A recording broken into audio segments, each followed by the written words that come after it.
Yes, hello. Good evening, everyone. Good evening, good evening to all of you. Good evening to all of you. Good evening, good evening. How are you all? एक बार सभी लोग confirm कर देंगे बेटा audio video clear है. Am I audible, am I visible clearly to all of you? Everyone please confirm in the chat box बेटा. Am I audible, am I visible clearly to all of you? Audio video is clear to everyone?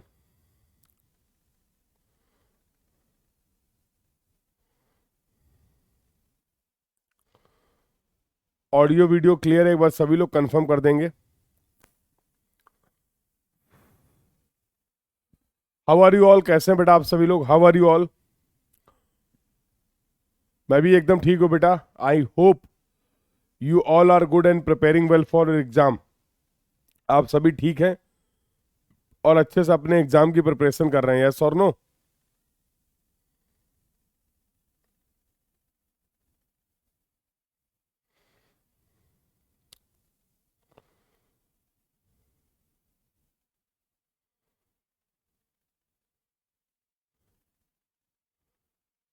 Good evening, good evening, good evening, good evening to all of you. Good evening to all of you. चलिए आज का discussion start करते हैं. हम लोग बातचीत कर रहे थे सर्वेइंग की, और सर्वेइंग का ये 7th लेक्चर है. सर्वेइंग का ये 7th लेक्चर है. बिल्कुल बेटा लाइव अटेंड कर लो, बट टाइम निकाल कर प्रीवियस क्लासेस को भी फॉलो कर लो. ऑलरेडी हम लोग बहुत कम टाइम में सभी कंसेप्ट को कवर कर रहे हैं. कम से कम टाइम में ज़्यादा से ज़्यादा कंसेप्ट को कवर किया जा रहा है. तो do not miss any single class. कोई भी सिंगल क्लास आपको मिस नहीं करनी है. हर क्लास का हर डिस्कशन आपके लिए यूजफुल है और इम्पॉर्टेंट है. ठीक है? Good evening, good evening, good evening everyone. Good evening everyone. आगे बातचीत स्टार्ट करें? आगे बातचीत स्टार्ट करी जाए.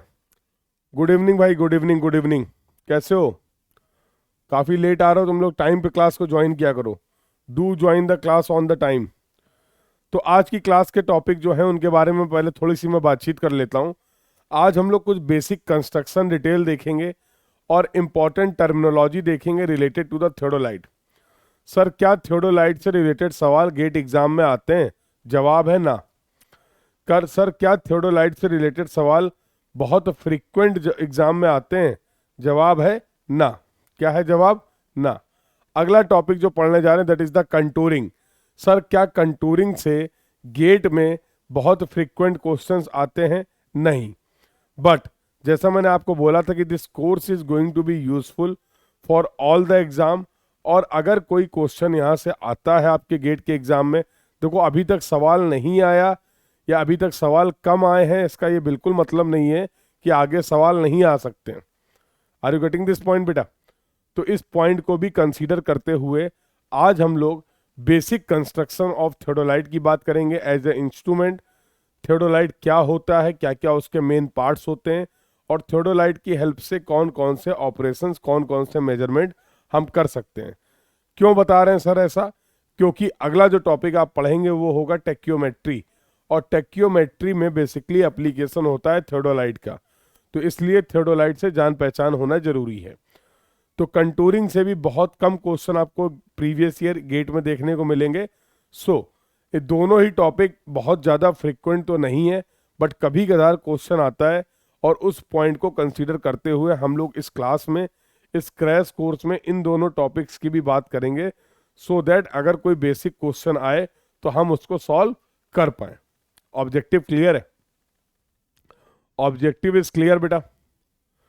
So in the today's class we are going to discuss about the theodolite, and the next topic that we will cover that is going to be the contouring. बातचीत start करी जाए बेटा. Objective clear हो गया? बातचीत start करी जाए, yes और no? Should we start our discussion? चलिए भाई बातचीत स्टार्ट करी जाए. और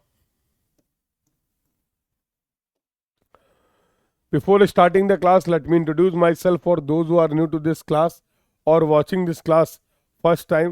So I am Kshitish Sachan. I have completed my MTech in structures, qualified GATE multiple time with good rank. Best GATE rank की अगर बात करें तो I have secured GATE AIR 30। Subject जो बेटा मैं आप लोग के साथ डिस्कस करने वाला हूँ वो होंगे ट्रांसपोर्टेशन इंजीनियरिंग और सर्वेइंग। इन दो सब्जेक्ट की मैं आप लोगों के साथ बातचीत करूंगा इस प्लेटफॉर्म में, transportation engineering and surveying. Once again good evening to all of you. Class का जो टाइम है, आपका जो क्रैश कोर्स चल रहा है, इसकी क्लास की टाइमिंग है 6:30 to 8:30 PM depending upon the topic. तो क्लास आपकी 6:30 स्टार्ट होती है, it may get up to 8:30। Classes जो हो रही हैं आपकी वो मंडे टू फ्राइडे हो रही हैं। क्लासेस जो हैं आपकी वो मंडे टू फ्राइडे हैं, और अपना टारगेट है कि इस कोर्स को, इस सर्वेइंग के क्रैश कोर्स को हम लोग कंप्लीट करेंगे 31 दिसंबर को, मतलब इसी साल, ठीक है। और होपफुली कर भी लेंगे, ठीक है। होपफुली हम लोग इस कोर्स को कंप्लीट कर लेंगे 2022 में ही। तो लेट्स स्टार्ट द डिस्कशन। आज जो टॉपिक पढ़ाएंगे सर वो होने वाला थियोडोलाइट। क्या होता है थियोडोलाइट, इसके बारे में बातचीत कम समझेंगे, कुछ कंपोनेंट्स के बारे में बातचीत समझेंगे, और the most important thing we will discuss about some basic terminology of the theodolite. थोड़ा सा फास्ट फॉरवर्ड डिस्कशन चलेगा। बहुत ज़्यादा कुछ आपको नोट करने की जरूरत नहीं है आज की क्लास में, चीज़ों को ध्यान से सुनना है और समझना है। क्लास का PDF आपको ऐप पर मिल जाएगा, तो जो भी इंफॉर्मेशन है वो सभी आप इस PDF से रिफर कर सकते हैं। और इसके बाद हम लोग बेटा मूव कर जाएंगे नेक्स्ट टॉपिक में, and that is going to be the contours. तो कंटूर्स में डेफिनेशन के बारे में समझेंगे, कंटूर इंटरवल क्या होता है, and the most important thing जो आपके एग्जाम पॉइंट ऑफ व्यू से इंपॉर्टेंट है, we will discuss about the characteristics of the contour. We will discuss about the characteristics of the contour. तो ये आज की क्लास का डिस्कशन होने वाला है। Should we start our discussion? बोलो भाई, हाउ इज द जोश? हाउ इज द जोश?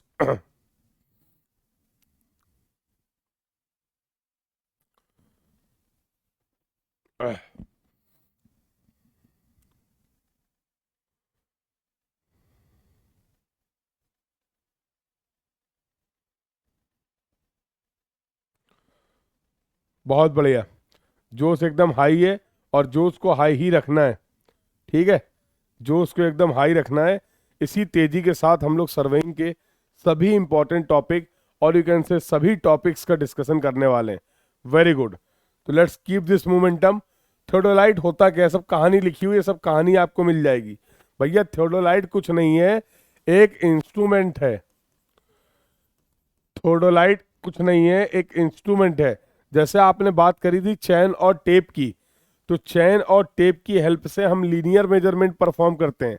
आपने बात करी थी कंपास की, कंपास की हेल्प से हम बियरिंग को मेजर करते हैं, और बियरिंग्स जो होती हैं वो हॉरिजेंटल एंगल होती हैं, यस और नो। लेवल की हेल्प से हम एलिवेशन को मेजर करते हैं, स्टाफ रीडिंग्स को मेजर करते हैं, और जो स्टाफ रीडिंग्स होती हैं वो वर्टिकल डिस्टेंस होती हैं। अब एक नए इंस्ट्रूमेंट को इंट्रोड्यूस किया जा रहा है जिसको हम लोग बोलते हैं थियोडोलाइट। तो थियोडोलाइट की हेल्प से अगर डायरेक्टली बात करें, थियोडोलाइट की हेल्प से अगर आप डायरेक्ट मेजरमेंट की बात करो, तो ये इंस्ट्रूमेंट होता है यूज बेसिकली दो तरीके के मेजरमेंट में। एक होता है इससे हॉरिजेंटल एंगल का मेजरमेंट, एक आप इससे हॉरिजेंटल एंगल मेजर कर सकते हैं, और दूसरा आप इससे वर्टिकल एंगल मेजर कर सकते हैं। मतलब सिंगल इंस्ट्रूमेंट की हेल्प से we can perform the two important measurement. One is going to be the horizontal angle measurement, one is going to be the vertical angle measurement. इस instrument का ये use है। तो अगर आसान भाषा में बोलें तो क्या हम ये बोल सकते हैं कि theodolite is used for the angular measurement? Theodolite is used for the angular measurement because with the help of the theodolite we can measure the horizontal angle. With the help of the theodolite we can measure the vertical angle also. ये तो मैं आपसे बात कर रहा हूँ direct measurement की, but indirectly हम थियोडोलाइट से बहुत सारे काम कर सकते हैं। जैसे थियोडोलाइट की हेल्प से हम हॉरिजेंटल डिस्टेंस को भी मेजर कर सकते हैं। थियोडोलाइट की हेल्प से हम अब लेवलिंग का वर्क भी कर सकते हैं। तो we can measure the distance, we can do the levelling, और साथ साथ अगर हमें किसी सर्वे लाइन को एक्सटेंड करना है, आगे बढ़ाना है, तो वो काम भी आप कर पाएंगे with the help of the theodolite. But again direct measurement की बात करें, मेन मेजरमेंट की बात करें, तो थियोडोलाइट का हम लोग यूज करते हैं हॉरिजॉन्टल एंगल के मेजरमेंट में और वर्टिकल एंगल के मेजरमेंट में। यहां तक की बात क्लियर है? यहां तक की बात क्लियर है? Be responsive in the class, फटाफट रिस्पॉन्स करते रहेंगे और हम लोग एक एक करके सभी इंपॉर्टेंट टॉपिक को इसी तरीके से कंप्लीट करते रहेंगे। तो what is the main use of the theodolite, what is the main function of the theodolite is clear to everyone. It is used for measuring the horizontal angle as well as the vertical angle directly. इसके साथ साथ हम levelling का काम भी कर सकते हैं, इसके साथ साथ हम किसी सर्वे लाइन को एक्सटेंड भी कर सकते हैं, इसके साथ साथ हम हॉरिजॉन्टल डिस्टेंस को भी मेजर कर सकते हैं इनडायरेक्टली।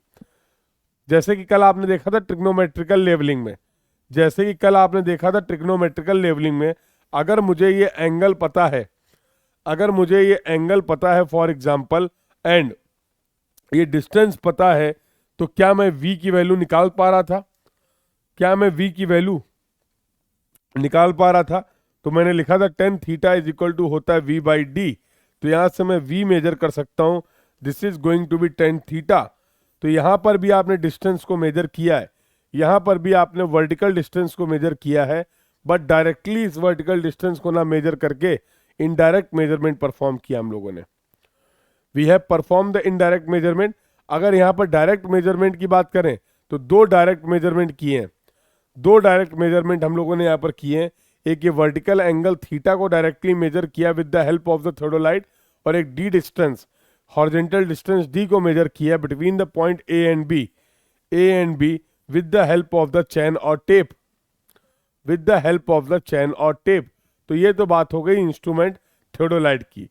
सर ये इंस्ट्रूमेंट दिखता कैसा है?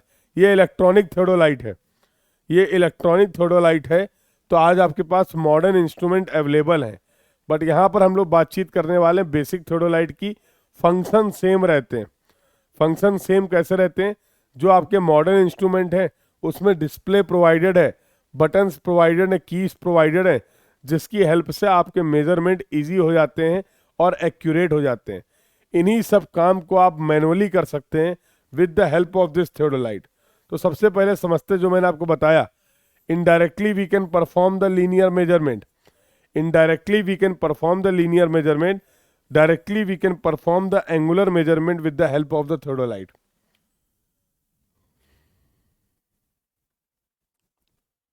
ठीक है, directly we can perform the angular measurement, we can measure the horizontal angle, we can measure the vertical angle। Compass से भी आप हॉरिजॉन्टल एंगल मेजर कर सकते हैं, थियोडोलाइट से भी आप हॉरिजॉन्टल और वर्टिकल एंगल मेजर कर सकते हैं। कंपास की हेल्प से आपने बियरिंग मेजर किया था, वो अलग बात है कि बियरिंग जो था वो बेसिकली एक हॉरिजॉन्टल एंगल ही था, जो बियरिंग था बेसिकली वो एक हॉरिजॉन्टल एंगल ही था। तो ये कुछ आपका थियोडोलाइट कुछ इस तरीके से दिखता है, you can see in the image. अब यहाँ पर दो प्लेट है, देखो, एक आपकी सर्कुलर प्लेट है बॉटम पे, हॉरिजॉन्टल प्लेट है। सिमिलरली एक प्लेट यहाँ पर आपने प्रोवाइड की, इसको बोलते हैं वर्टिकल प्लेट। कुछ खास है नहीं, एक इस पे लगा हुआ टेलीस्कोप, एक इस पे लगा हुआ टेलीस्कोप। टेलीस्कोप में this is going to be your objective side and this is going to be your eye side. Eye side हो गया, ऑब्जेक्टिव साइड हो गया। Various clamping screw are there, various clamping screw are there. एक इस उधर होगा, इधर दिख नहीं रहा है, यहां पर एक स्क्रू प्रोवाइड किया होगा जिसको बोलते हैं एक्सटर्नल, जिसको बोलते हैं एक्सटर्नल फोकसिंग स्क्रू, जिसको बोलते हैं एक्सटर्नल फोकसिंग स्क्रू। ये आपकी लोअर प्लेट कुछ इस तरीके से मूव कर सकती है और ये टेलीस्कोप कुछ इस तरीके से मूव कर पाएगा। तो एक वर्टिकल सर्कल है जहां पर देखो ग्रेजुएशंस बने हुए हैं और एक हॉरिजॉन्टल प्लेट प्रोवाइड की गई है, यहाँ पर भी ग्रेजुएशंस होंगे। इस प्लेट की हेल्प से हम लोग हॉरिजॉन्टल एंगल मेजर करेंगे, इस प्लेट की हेल्प से हम लोग वर्टिकल एंगल मेजर करेंगे। तीन लेवल स्क्रू हैं या फिर इन्हीं को बोलते हैं फुट स्क्रू।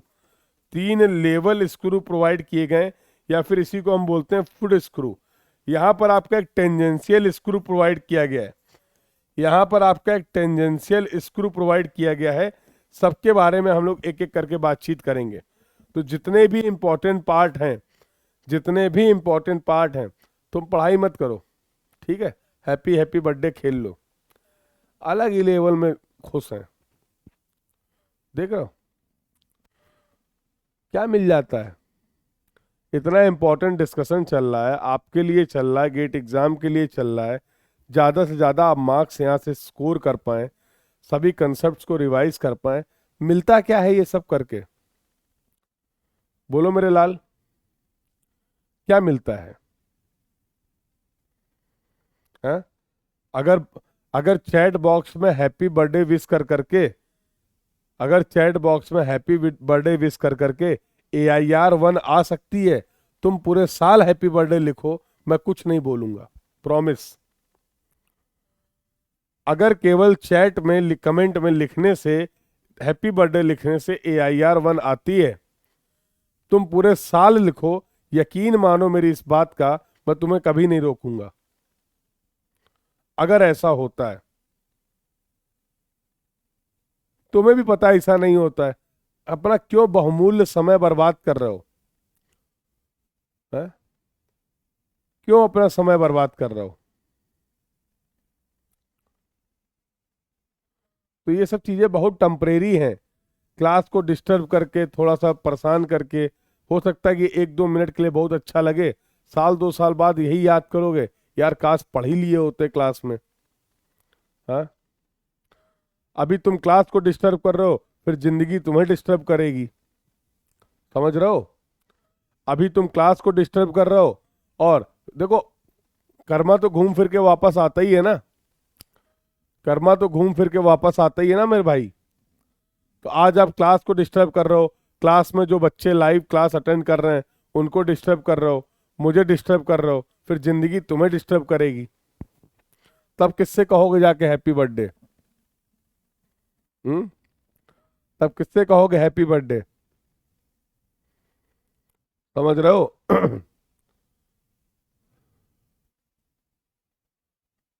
तो कम से कम ऐसा कोई काम ना करो कि जिससे बाकी लोग डिस्टर्ब हो। अपने टाइम की भी रिस्पेक्ट करिए, और साथ साथ बाकी लोग के टाइम की भी रिस्पेक्ट करिए। भाग गया, बड़े जल्दी भाग गया, अभी तो शुरू ही किया था मैंने। हाँ? मत करो, सब अच्छे बच्चे हो, पढ़ाई करते हो, पढ़ाई करो।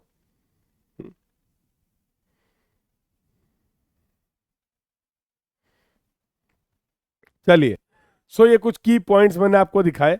एक एक फ्रेम है, एक ए फ्रेम होता है जिसको इंडेक्स फ्रेम बोलते हैं।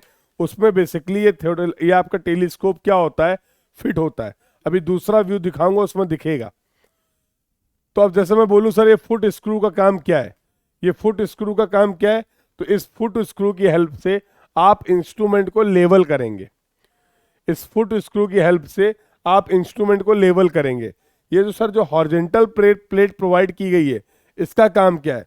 हॉरिजेंटल प्लेट की हेल्प से हम हॉरिजेंटल एंगल को मेजर करेंगे। टेलीस्कोप का काम क्या है? साइड करना, आई साइड, ऑब्जेक्टिव साइड। ये देखो एक लेवल ट्यूब दी गई है, ये एक लेवल ट्यूब दी गई है। अगर आप चाहते हैं कि ये टेलीस्कोप या फिर आपकी line of site perfectly horizontal हो जाए, तो इस लेवल ट्यूब में जो बबल है, that should be at the centre. Yes और no? That should be at the centre. और ये जो टेलीस्कोप फिटेड है, ये ए फ्रेम, देखो ध्यान से अगर तुम्हें देखोगे तो इस तरीके का एक फ्रेम दिखेगा। ए फ्रेम में टेलीस्कोप फिटेड है। Various clamping screw are there. बिल्कुल बेटा, डिजिटल थर्डोलाइट कॉस्टली होता है। डिजिटल थर्डोलाइट कॉस्टली होता है क्योंकि उसमें EDMI लगे होते हैं, इलेक्ट्रोमैग्नेटिक डिस्टेंस मेजरमेंट इंस्ट्रूमेंट लगे होते हैं। That's why electronic theodolite is costly. ठीक है। अब अब जरा समझो, थियोडोलाइट का जो क्लासिफिकेशन किया जाता है उसके दो तरीके हैं। एक तो जो इसमें टेलीस्कोप आपने प्रोवाइड कर रखा है, उसके मूवमेंट के बेसिस पे, उसके मूवमेंट के बेसिस पे आप थियोडोलाइट को क्लासिफाई करते हैं। जैसे फॉर एग्जांपल ये एक टेलीस्कोप है, फॉर एग्जांपल ये एक टेलीस्कोप है। अगर मैं इस कैप वाले पोर्शन को कंसीडर कर लूं कि ये आई साइड है, this is the objective side, this is the I side, this is the objective side. मैं सर्वेयर हूं, देखो जरा यहां से, मैं सर्वेयर हूं। अभी आई साइड मेरी तरफ है, यस और नो? अभी आई साइड मेरी तरफ है, बोलो हाँ। अभी आई साइड मेरी तरफ है, बिल्कुल मेरी तरफ दिख रहा है आपको। अगर मैं इस टेलीस्कोप को ऐसे घुमा दूं, अगर मैं इस टेलीस्कोप को ऐसे घुमा दूं, तो अब आई साइड चला गया अपोजिट, ऑब्जेक्टिव साइड आ गया मेरी तरफ। इसको बोलते हैं ट्रांजिट मूवमेंट ऑफ द थोडोलाइट, इसको बोलते हैं ट्रांजिट मूवमेंट ऑफ द थोडोलाइट। तो अगर जिस थोडोलाइट का ये टेलीस्कोप ये ट्रांजिट मूवमेंट कर सकता है, जहां पर ये ट्रांजिट मूवमेंट अलाउ है, ऐसे थोडोलाइट को हम लोग बोलते हैं ट्रांजिट टाइप थोडोलाइट। ऐसे थोडोलाइट को हम लोग बोलते हैं बेटा ट्रांजिट टाइप थोडोलाइट। कई ऐसे थोडोलाइट भी होते हैं जिसमें ये टेलीस्कोप फिक्स होता है, this movement is not allowed. Theodolite का ये मूवमेंट अलाउड नहीं है, जैसे आपका टेलीस्कोप फिट है वैसा ही रहेगा। ऐसे थोडोलाइट को हम लोग बोलते हैं नॉन ट्रांजिट थोडोलाइट।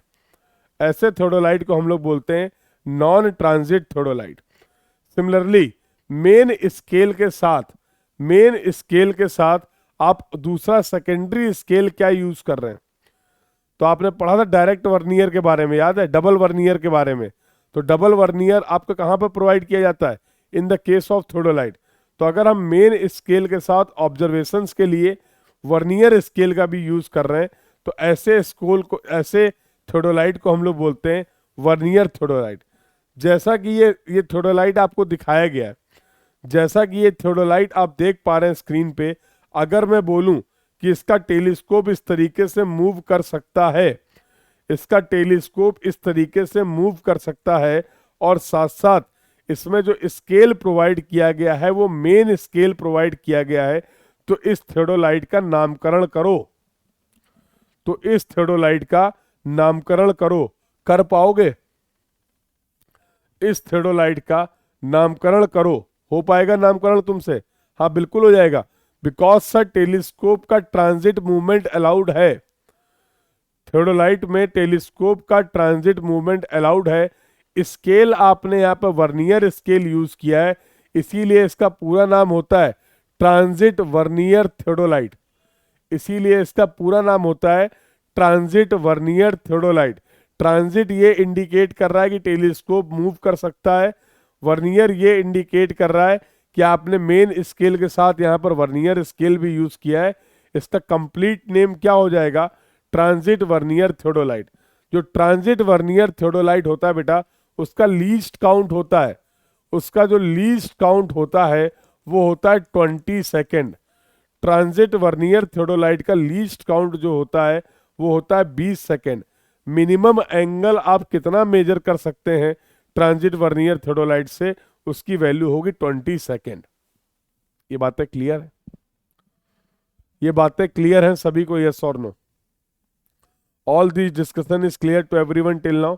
चलिए अगला जो मेन गेम है हमारा, ये तुम्हारा एक थोडोलाइट दिखाया है, अब आई होप अब सभी को दिख रहा होगा।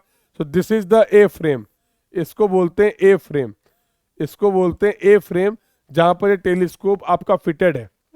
अब दो एक्सिस की बात कर लेते हैं, जरा उसको समझना। दो एक्सिस की बात कर लेते हैं, इंपॉर्टेंट है, जरा ध्यान से समझना। इस थोडोलाइट की, हर इंस्ट्रूमेंट की हॉरिजॉन्टल और वर्टिकल एक्सिस तो होगी ना भाई? हर इंस्ट्रूमेंट की हॉरिजॉन्टल एंड वर्टिकल एक्सिस तो होगी ना? तो अगर मैं पूछूं कि इस थोडोलाइट की हॉरिजॉन्टल एक्सिस कहाँ है, इस थोडोलाइट की हॉरिजॉन्टल एक्सिस कहाँ है, समझो अभी बताता हूं। इस थोडोलाइट की हॉरिजॉन्टल एक्सिस जो होगी वो वर्टिकल सर्कल के सेंटर से पास करेगी। इस थोडोलाइट की जो हॉरिजॉन्टल एक्सिस होगी वो इस थोडोलाइट के वर्टिकल सर्कल के सेंटर से पास करेगी। विजुअलाइज कर पा रहे हो? The horizontal axis of the theodolite will pass from the centre of the vertical circle. The horizontal axis of the theodolite will pass from the center of the vertical circle. Similarly, इस theodolite की vertical axis की अगर बात करें तो the vertical axis of this theodolite will pass from the center of the horizontal circle. Will pass from the centre of the horizontal circle. इन दोनों axis के बीच में एंगल कितना होना चाहिए? इन दोनों एक्सिस के बीच में एंगल जो है वो 90 डिग्री होना चाहिए। अगर ऐसा है तो इंस्ट्रूमेंट सही है, instrument is working properly, because the angle between the horizontal axis and the vertical axis, angle between the horizontal axis and the vertical axis should be 90 degree, should be 90 degree हो जाएगा। बोलो भाई। एक और important बात है, किसी भी थियोडोलाइट का जो आप साइज डिफाइन करते हैं, किसी भी थियोडोलाइट का जो आप साइज डिफाइन करते हैं वो इस लोअर प्लेट के डाया से करते हैं। इस लोअर प्लेट के डाया के बेसिस पे, इस लोअर प्लेट के डाया के बेसिस पे आप थियोडोलाइट का साइज डिफाइन करते हैं। तो पूछ लिया जाता है एग्जाम में, the size of theodolite is defined with the help of, the size of the theodolite is defined with the help of diameter of the plate, diameter of the lower plate। ये सभी बातें clear है, ये सभी बातें clear है। तो लिखना बहुत कम है, सुनना और समझना बहुत ज्यादा है। लिखना बहुत कम है, सुनना और समझना बहुत ज्यादा है। तो इस स्लाइड में हम लोगों ने बात की horizontal axis of the theodolite, यहां पर हम लोगों ने बात की vertical axis of the theodolite, यहां पर हम लोगों ने बात की साइज ऑफ द थियोडोलाइट की, यहां पर हम लोगों ने बात की साइज ऑफ द थियोडोलाइट की। बहुत बढ़िया, आगे आओ। कुछ इंपॉर्टेंट टर्मिनोलॉजी है, ये बहुत इंपॉर्टेंट है बेटा, एक एक करके समझेंगे, एक एक करके इनको निपटाएंगे। सबसे पहली जो terminology, that is the transit movement. उधर मत देखो, इधर देखो, इधर देखो।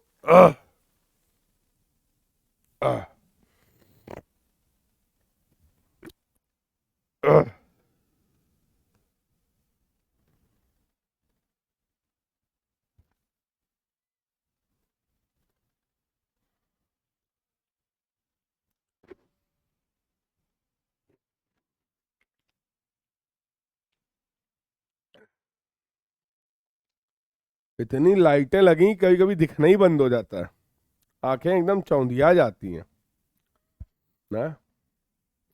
नीचे से भी लाइट है, ऊपर से भी लाइट है, लाइट ही लाइट है, जीवन एकदम प्रकाश में है। क्यों भाई?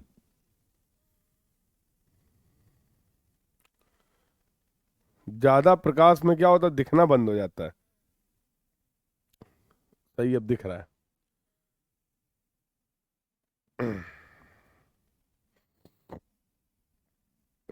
चलें आगे बातचीत करें। तो देखो, इधर नहीं देखना है, इधर देखो, मेरी तरफ देखो। ये क्या था, ये क्या था? तो अभी ऐसे ऐसे घुमा रहे हैं सर, एग्जाम में भी ऐसे ऐसे लिख देंगे क्या है? एग्जाम में आएगा तो बताएंगे सर ने ऐसे ऐसे घुमा दिया था तो ट्रांजिट मूवमेंट हो गया था। नहीं भैया, टेक्निकली भी समझाएंगे, तो टेक्निकली समझो। This is the I side, this is the objective side. देखना जरा, जादू जादू जादू ये है कि जब ये टेलीस्कोप ऐसे मूव कर रहा है, जब ये टेलीस्कोप ऐसे रोटेट कर रहा है, तो मेरे लाल क्या मैं ये बोल सकता हूं कि the telescope is rotating about the horizontal axis of the theodolite in vertical plane? जल्दी बोलो हाँ। क्या इस मूवमेंट को मैं टेक्निकली ऐसे एक्सप्लेन कर सकता हूं कि the telescope is rotating about the horizontal axis of the theodolite in vertical plane? जल्दी बोलो हाँ, जल्दी बोलो हाँ, जल्दी बोलो हाँ। The telescope is rotating about the horizontal axis of the theodolite in vertical plane. इस प्यारे से ऑपरेशन को जो हम बोलते हैं उसको बोलते हैं ट्रांजिट, प्लंजिंग या फिर रिवर्सिंग। इस प्यारे से ऑपरेशन को बेटा हम लोग बोलते हैं ट्रांजिट, प्लंजिंग या फिर रिवर्सिंग। अब तो नहीं भूलोगे? जल्दी बोलो हाँ या ना, जल्दी बोलो हाँ या ना। तो कोई पूछेगा ट्रांजिट, प्लंजिंग, रिवर्सिंग क्या होता है? When the telescope is rotating, when the telescope is rotating about the horizontal axis of the theodolite in vertical plane, in vertical plane इसको हम लोग बोलते हैं transit movement of the theodolite. अगली कहानी लिखी हुई है फेस लेफ्ट, फेस राइट लिखी हुई है। देखिए फेस राइट की कोई फोटो है?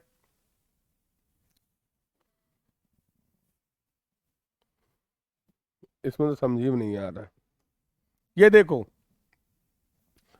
ये सर्वेयर यहां खड़ा हुआ है, ये सर्वेयर यहां पर खड़ा हुआ है, ये आई साइट है, ये ऑब्जेक्टिव साइड है। इस टेलीस्कोप के रिस्पेक्ट में जरा देखो इस वर्टिकल सर्कल की पोजीशन क्या है, ध्यान से देखो। ये टेलीस्कोप के रिस्पेक्ट में वर्टिकल सर्कल किधर है, लेफ्ट में या राइट में?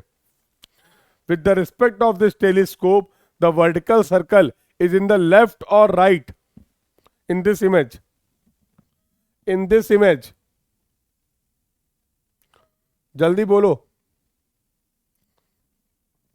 इज इन द लेफ्ट और राइट? लेफ्ट में है ना मेरे लाल?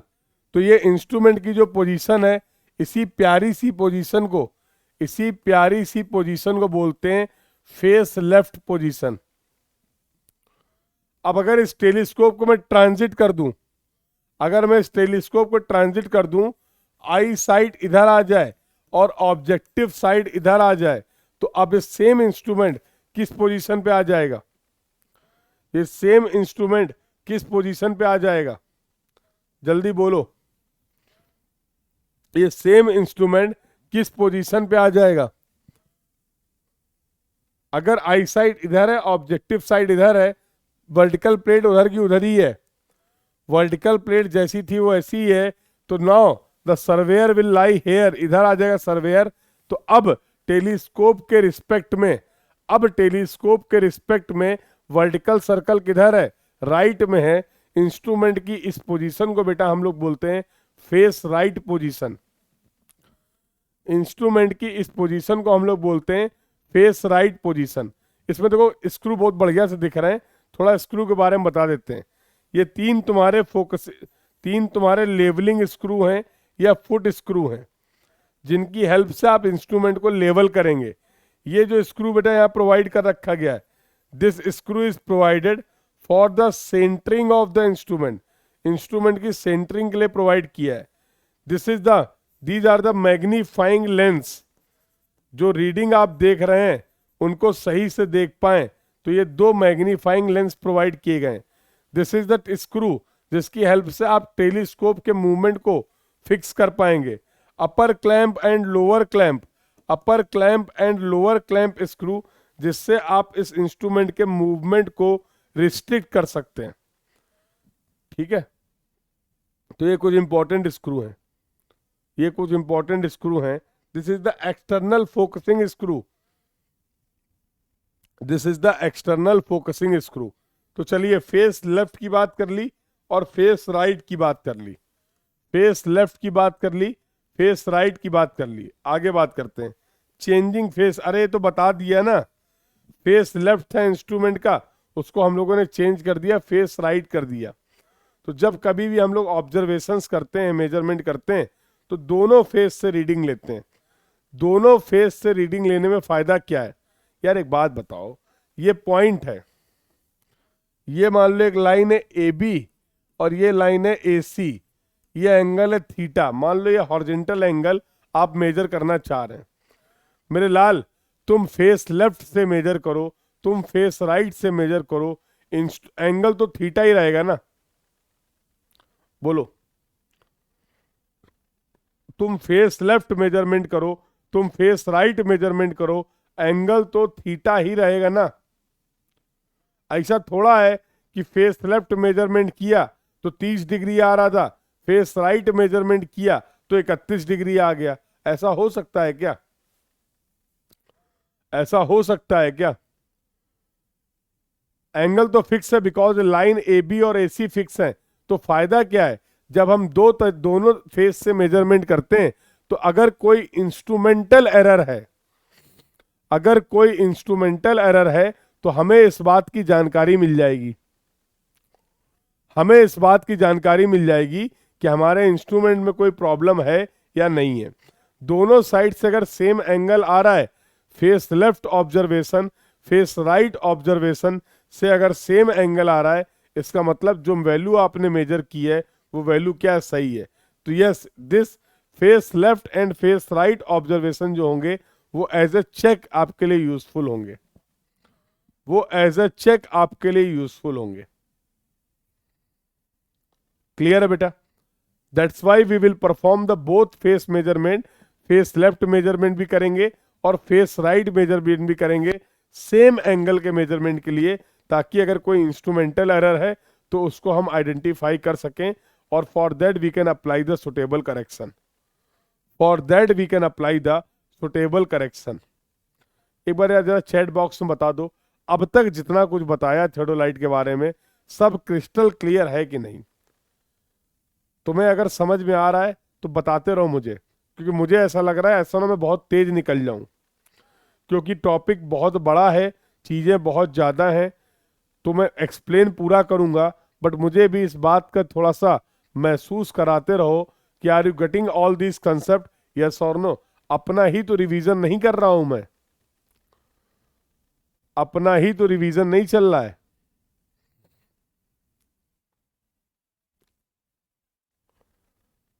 स्पीड सही है, स्पीड सही है।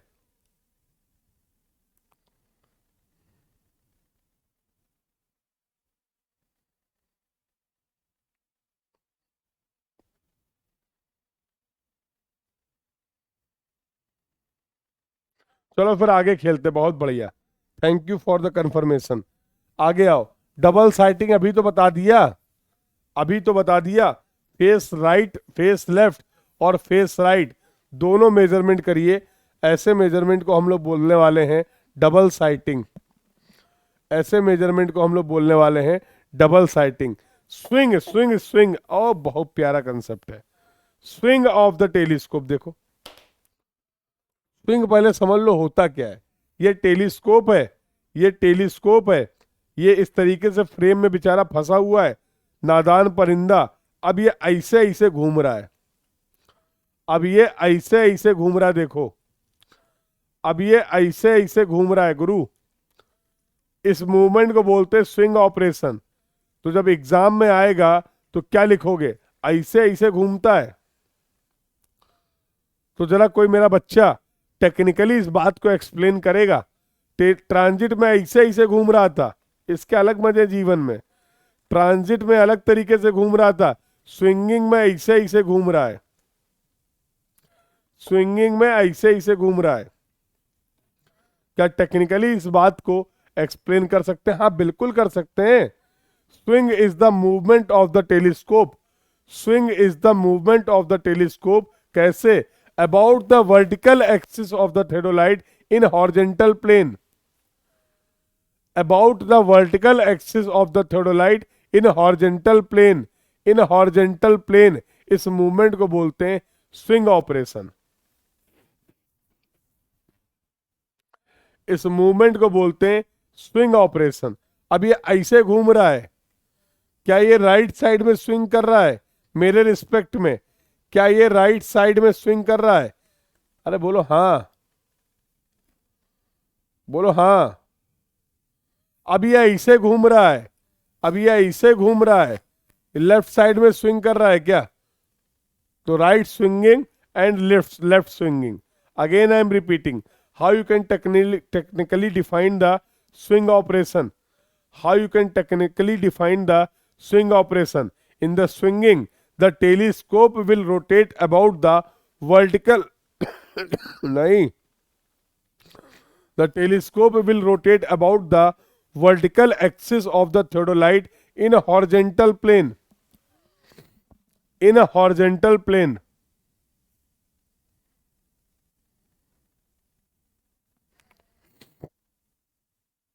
तो transit, swinging, left face, right face, double sighting, all these points are clear to everyone, all these points are clear to everyone. और आओ, और कोई टर्म है क्या? सब निपटा देंगे। टेलीस्कोप नॉर्मल है, कहां गया? तो इस पोजीशन को बोल दिया फेस लेफ्ट पोजीशन पे अगर आपका इंस्ट्रूमेंट है, फेस लेफ्ट पोजीशन पे अगर आपका इंस्ट्रूमेंट है तो इसको हम लोग बोल देते हैं normal position. Face left position पे अगर हमारा इंस्ट्रूमेंट है तो इसको हम लोग बोल देते हैं normal position of the telescope. Face right में है तो इसको हम लोग बोल देंगे inverted position of the telescope. इसको हम लोग बोल देंगे inverted position of the telescope. Centering, ground का स्टेशन और इंस्ट्रूमेंट का center should be perfectly aligned, should be in the same line of action. और ये सेंटरिंग आप करते हैं with the help of the plumb bob. तो ग्राउंड स्टेशन पे क्या लगा दो, ग्राउंड स्टेशन पे एक वुडन पैक लगा दो। इंस्ट्रूमेंट का सेंटर, इंस्ट्रूमेंट से एक लटका दो प्लम बॉब, इंस्ट्रूमेंट से लटका दो एक प्लम बॉब। और दिखाएं, और जादू देखेंगे। छोड़ो, पढ़ तो लेंगे ही।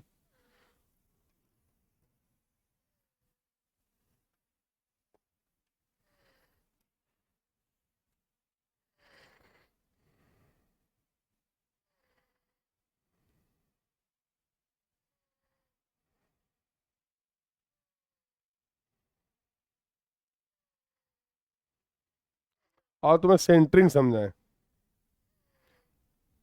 ये देखो, ये कौन सा है, ये क्या इंस्ट्रूमेंट है? अरे लाइन से जुड़ा तो नहीं है तार, पता लगे आखिरी क्लास हो जाए। नहीं, ये कौन सा इंस्ट्रूमेंट है? ये कौन सा इंस्ट्रूमेंट है? इसको बोलते हैं प्लम बॉब। जुगाड़ किया, तार वार जोड़ दिया। What do you mean by the centering? What do you mean by the centering? समझ लो, आगे तक काम आएगी। लगभग लगभग हर इंस्ट्रूमेंट में सेंटरिंग करनी पड़ती है। आज इसको निपटा देते हैं। तो ये है प्लम बॉब, ये है प्लम बॉब। इसको इंस्ट्रूमेंट में ऊपर एक हुक लगा होता है, जो ट्राइपॉड में इंस्ट्रूमेंट लगा हुआ था, जो ये ट्राइपॉड में लगा हुआ था, ये देखो यहां पर इसको लटकाने का इंतजाम होता है। ऐसे इसको फंसा सकते हो, ऐसे इसको फंसा सकते हो। ग्राउंड में लगा दो एक वुडन पैक, ग्राउंड में लगा दो एक वुडन पैक, इंस्ट्रूमेंट का सेंटर में इसको लटका दो और इस तरीके से इंस्ट्रूमेंट को सेट करो कि this should be the condition, this should be the condition. इसका मतलब क्या है, ग्राउंड का जो स्टेशन है और इंस्ट्रूमेंट का जो सेंटर है, अब वो परफेक्टली अलाइंड हो गया है, अब वो परफेक्टली अलाइंड हो गया है। इसी ऑपरेशन को बोलते हैं सेंटरिंग। और ये आपके थियोडोलाइट का एक इंपॉर्टेंट और बहुत इंपॉर्टेंट टेम्परेरी एडजस्टमेंट है। समझ में आ गया? तो centering we can done with the help of the plumb bob, centering we can done with the help of the plumb bob. परेशान ना हो, जब डिटेल्ड कोर्स पढ़ाएंगे ना इस बार, जब तुम लोग को सर्वेइंग का इस बार डिटेल्ड कोर्स पढ़ाएंगे, थियोडोलाइट भी ले आएंगे। तो थियोडोलाइट भी यहीं पे क्लास में रख के समझेंगे। ये जो अभी पिक्चर में तुम्हें दिख रहा है ना, ये हकीकत में दिखेगा। ठीक है? तो in the detailed course of the surveying, अलग ही लेवल पे सर्वेइंग का डिस्कशन करेंगे इस बार हम लोग। तो I will try to arrange the maximum instrument, ज़्यादा से ज़्यादा इंस्ट्रूमेंट के बारे में आप प्रैक्टिकली फील कर पाएँ, उनकी वर्किंग को समझ पाएँ। तो आई विल ट्राई कि वो सारी चीज़ें यहाँ पर क्लास में आपको दिखें। ठीक है?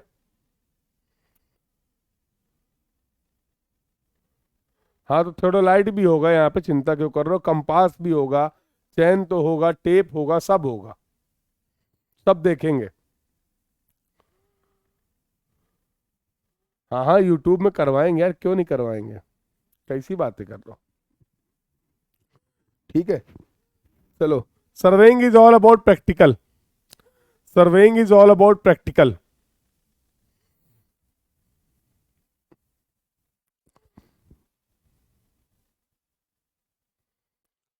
चलें आगे, चलें आगे।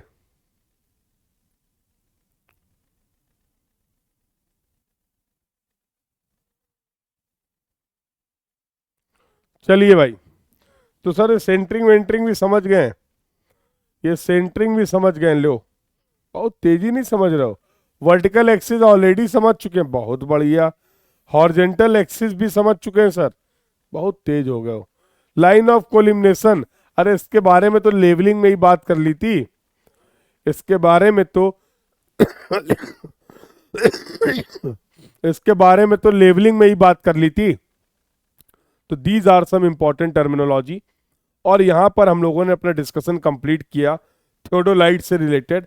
ये थियोडोलाइट का यहां तक का डिस्कशन, अगर आपके एग्जाम में कोई सवाल आएगा तो यकीन मानो मेरी इस बात का, इससे बाहर नहीं आएगा। ठीक है। बाकी हॉरिजॉन्टल एंगल मेजर करने के मेथड्स क्या होते हैं, मेथड ऑफ रिपीटिशन क्या होता है, मेथड ऑफ रिट्रेशन क्या होता है, टेम्परेरी एडजस्टमेंट क्या होते हैं, परमानेंट एडजस्टमेंट क्या होते हैं, various things are there in the theodolite. But इस कम से कम समय में हम लोगों ने उन सभी बातों को समझ लिया थियोडोलाइट से रिलेटेड, जो कि हमारे एग्जाम पॉइंट ऑफ व्यू से इंपॉर्टेंट है और रिलीवेंट है। तो आई hope you got the understanding about the theodolite. Theodolite के बारे में जान पहचान हो गई है, यस और नो? थियोडोलाइट से आपकी जान पहचान हो गई है बेटा, यस और नो? किस लिए यूज करते हैं? डायरेक्ट मेजरमेंट की बात करें, हाँ सही कह रहा हूं। हाँ, ये दूसरे भाई साहब आए, देखो देख रहे हो, ये बस 365 दिन हमको फॉलो करते हैं, हैं?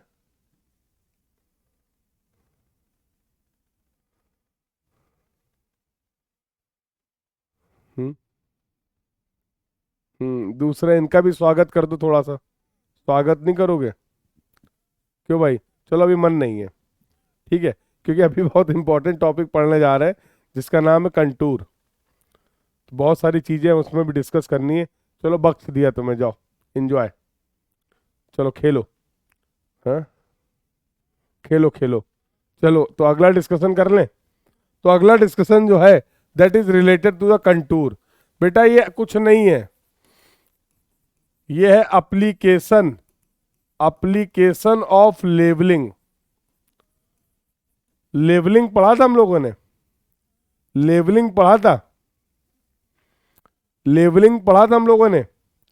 बिल्कुल, हम लोगों ने प्लेन लेवलिंग की बात की है, हम लोगों ने जियोडेटिक लेवलिंग की बात की है, हम लोगों ने प्लेन लेवलिंग की बात की है, हम लोगों ने जियोडेटिक लेवलिंग की बात की है। तो लेवलिंग का एप्लीकेशन है, जैसे जैसे फॉर एग्जाम्पल अगर मैं बोलूं कि मैं आपको कानपुर शहर का कंटूर मैप देता हूं, कानपुर शहर का एक कंटूर मैप देता हूं, उस कंटूर मैप से देखो हर मैप का एक ऑब्जेक्टिव है। अब हम लोग मान लो बैठे हुए दिल्ली में फॉर एग्जाम्पल, और मैंने आपको किसी पर्टिकुलर जगह का एक कंटूर मैप दिया।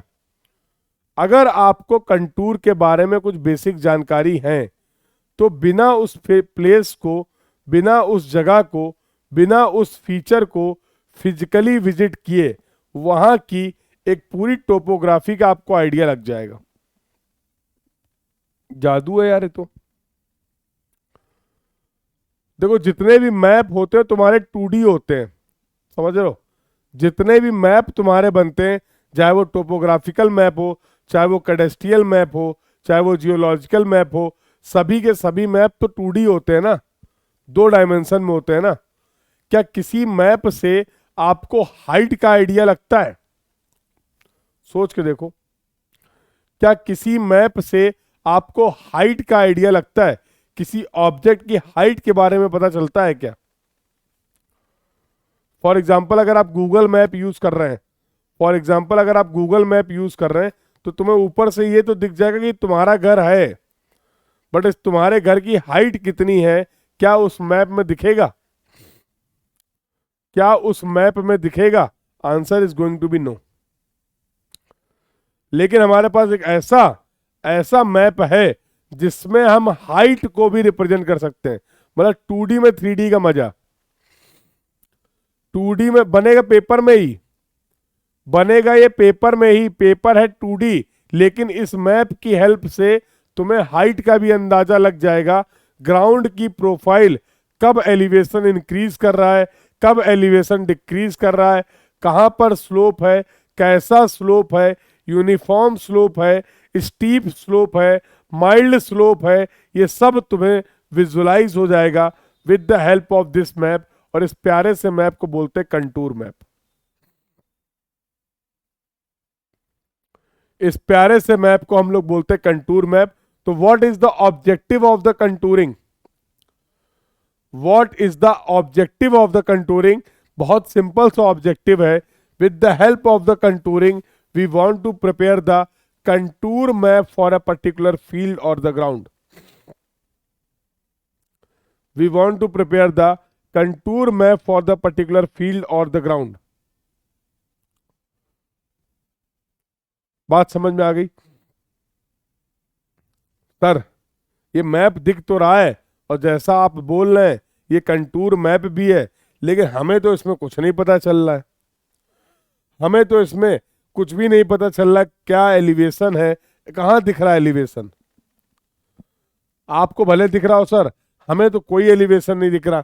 हाँ कुछ लिखा जरूर है, या 9200 लिखा हुआ है, या 8400 लिखा हुआ है, या 9600 लिखा हुआ है, या 8400 लिखा हुआ है, या 8600 लिखा हुआ है। यहाँ भी कुछ लिखा हुआ है, लेकिन कुछ खास जानकारी हमें मिल नहीं रही है। लेकिन कुछ खास जानकारी हमें मिल नहीं रही है। पता है इस कंटूर से आप इंफॉर्मेशन को इंटरप्रेट क्यों नहीं कर पा रहे हो? इस कंटूर से आप किसी इंफॉर्मेशन को इंटरप्रेट क्यों नहीं कर पा रहे हैं? कोई मुझे बताएगा रीजन इसका? कोई मुझे इसका रीजन बताएगा? अरे रीजन बहुत सिंपल है मेरे लाल, क्योंकि अभी हमें कंटूर की या कंटूर मैप के बारे में जानकारी नहीं है। We don't know what is the characteristics of the contour, और जब तक कंटूर की कैरेक्टरिस्टिक्स नहीं पता होंगी, इस कंटूर मैप से तुम्हें कुछ भी नहीं पता करने लगने वाला है। तो पहली और सबसे प्यारी डेफिनेशन पढ़ने का समय आ गया है। पहली और सबसे प्यारी डेफिनेशन पढ़ने का समय आ गया है। What do you mean by the contour? What do you mean by the contour? What do you mean by the contour? What do you mean by the contour?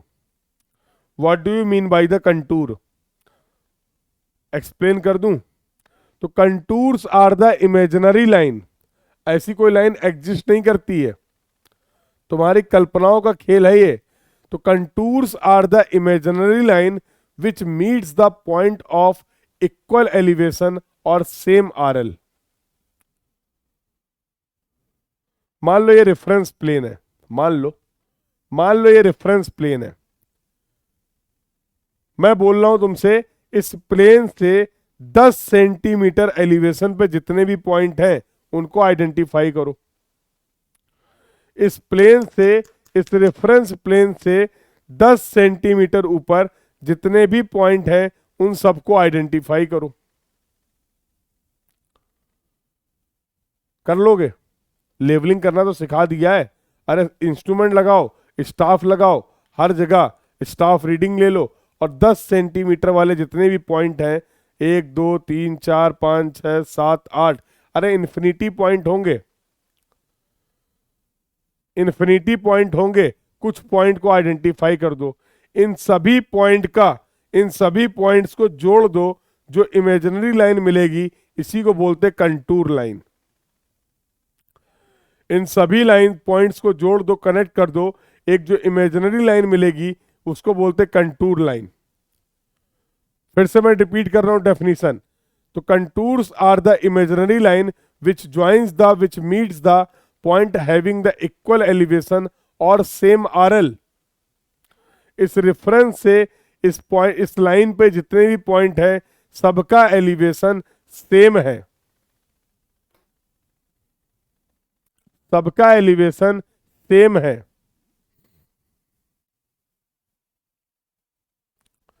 समझ गए? तो कितने कितने कंटूर्स आप यहां पर लोकेट कर सकते हैं? कितने कंटूर्स यहां पर आप लोकेट कर सकते हैं? Answer is going to be infinity.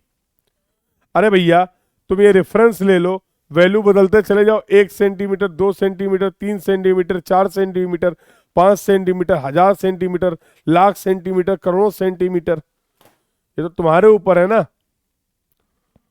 कितने कंटूर्स को आप यहां पर इंडिकेट कर सकते हैं? कितने कंटूर्स को आप यहां पर रिप्रेजेंट कर सकते हैं? Answer will be infinite. Contour क्या होता है समझ गए हो? How we can define the contour? This point is clear to everyone, yes और no? How we can define the contour? This point is clear to everyone, yes और no? चलिए फिर आगे खेल खेलते हैं और आएंगे लौट के कि ये क्या होता है। सब बता तो दिया है। कंटूर्स में be defined as an imaginary line passing through the points of equal elevation on the earth surface. बता तो दिया है। अब आगे देखें, कुछ इंपॉर्टेंट टर्मिनोलॉजी है, कुछ इंपॉर्टेंट टर्मिनोलॉजी है। पहली इंपॉर्टेंट टर्मिनोलॉजी है कंटूर इंटरवल। जरा ध्यान से समझना, जरा ध्यान से समझना। व्हाट डू यू, इधर इधर देखो, नहीं इधर देखो, हम बता रहे वो सुनो। तो what do you mean by the contour interval? ये कंटूर इंटरवल का मतलब क्या है? What do you mean by the contour interval? दो सक्सेसिव कंटूर के बीच में, दो कॉन्जिक्यूटिव कंटूर के बीच में कितनी वर्टिकल डिस्टेंस है उसको बोलते हैं कंटूर इंटरवल। जैसे अभी मैंने आपको बताया कि मान लो एक कंटूर मैंने बनाया 5 सेंटीमीटर पे, अगला कंटूर बनाया 10 सेंटीमीटर पे, अगला कंटूर देखा 15 सेंटीमीटर पे। यहां पर कंटूर इंटरवल कितना हुआ? तो फर्स्ट और थर्ड कंटूर को कंपेयर नहीं करेंगे, या तो फर्स्ट और सेकंड को कंपेयर करेंगे या सेकंड और थर्ड को कंपेयर करेंगे। तो आप यहां देख रहे हैं फर्स्ट और सेकंड के बीच में वर्टिकल एलिवेशन का डिफरेंस कितना है? That is 5 centimetre. सेकंड और थर्ड के बीच में 10 और 15 के बीच में कितना एलिवेशन डिफरेंस है? 5 centimetre. This is the contour interval. This is the contour interval.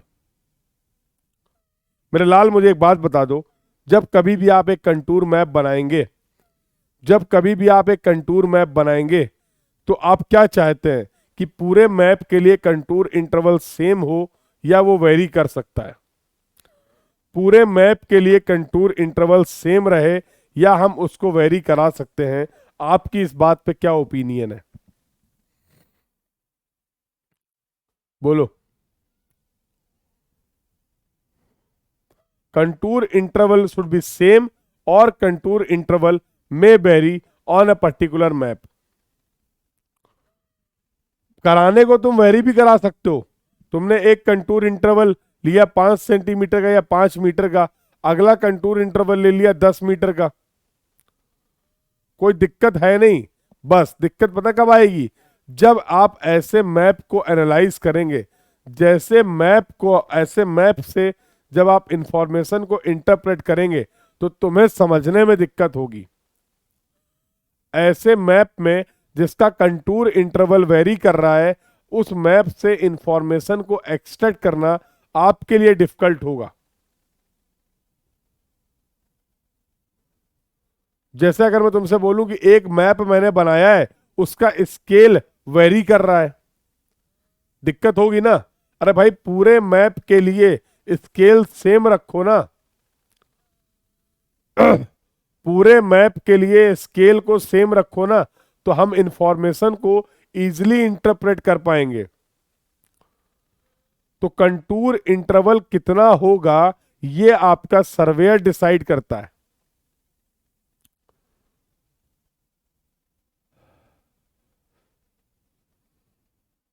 Sir ये कंटूर इंटरवल किन किन बातों पर डिपेंड करेगा? तुम्हारी चाहत और तुम्हारी जरूरतों पर डिपेंड करेगा। तुम्हारी चाहत और तुम्हारी जरूरतों पर डिपेंड करेगा कि उस सर्वे वर्क में कंटूर इंटरवल कितना होगा। तुम्हें बहुत प्रिसाइज और डिटेल्ड इंफॉर्मेशन चाहिए, तुम्हें बहुत प्रिसाइज और डिटेल्ड इंफॉर्मेशन चाहिए, तो उसके लिए कंटूर इंटरवल को कम रखना पड़ेगा। यस और नो? उसके लिए आपको कंटूर इंटरवल को कम रखना पड़ेगा। आपके पास समय बहुत कम है, आपके पास समय बहुत कम है और आप पूरी इंफॉर्मेशन को अगर कवर करना चाह रहे हैं, उस केस में कंटूर इंटरवल आपको इंक्रीज करना पड़ेगा। तुम्हारे पास कैसे रिसोर्स अवेलेबल है, कितना टाइम है, कितना पैसा है, इस बात पे भी, कितने सर्वेयर हैं, कितने इंस्ट्रूमेंट हैं, इस बात पे भी तो डिपेंड करेगा कि कंटूर इंटरवल हम क्या रखें। तो लिखा हुआ है कि कंटूर इंटरवल जो होगा बेटा वो डिपेंड करता है scale of the map, nature of the country और फीचर, फंड की अवेलेबिलिटी क्या है, पर्पस क्या है, ऑब्जेक्टिव क्या है, और टाइम की अवेलेबिलिटी क्या है। इसके बेसिस पे कंटूर मैप प्रिपेयर करने के पहले ही, कंटूर मैप प्रिपेयर करने के पहले ही हम कंटूर इंटरवल का कर लेते हैं सिलेक्शन। हम कंटूर इंटरवल को कर लेते हैं फाइनल, कि हम जितने भी ऑब्जर्वेशंस लेंगे, जितने भी कंटूर लोकेट करेंगे, उन सब का कंटूर इंटरवल क्या होगा ये हम फिक्स कर लेते हैं। The discussion about the contour interval is clear to everyone. Contour interval की सभी बातें, यहां तक का सभी डिस्कशन सभी को क्लियर है, यस और no?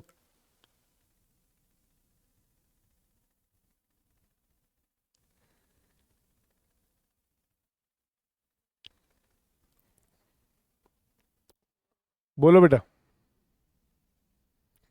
Any doubt to anyone till now? You can ask your doubt, you can ask your query.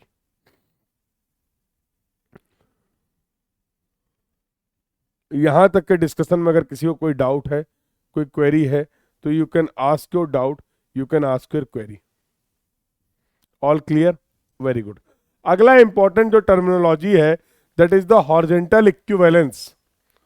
That is the horizontal equivalence. इसके बारे में जरा बातचीत करते हैं। तो कंटूर मैप में, सुनो ध्यान से, कंटूर मैप में दो सक्सेसिव कंटूर के बीच में कितनी डिस्टेंस होती है? It is the distance on the contour map between the two successive contour is known as the horizontal equivalence. फिर से वही सवाल है मेरा, किसी भी कंटूर मैप में हॉरिजेंटल इक्विवेलेंस को हम सेम रखें या वेरी कर सकते हैं? Horizontal equivalence should be same for a contour map और इट कैन वेरी, और इट कैन वेरी। बोलो बेटा। For a contour map the horizontal equivalence should be same through out the map और इट कैन वेरी।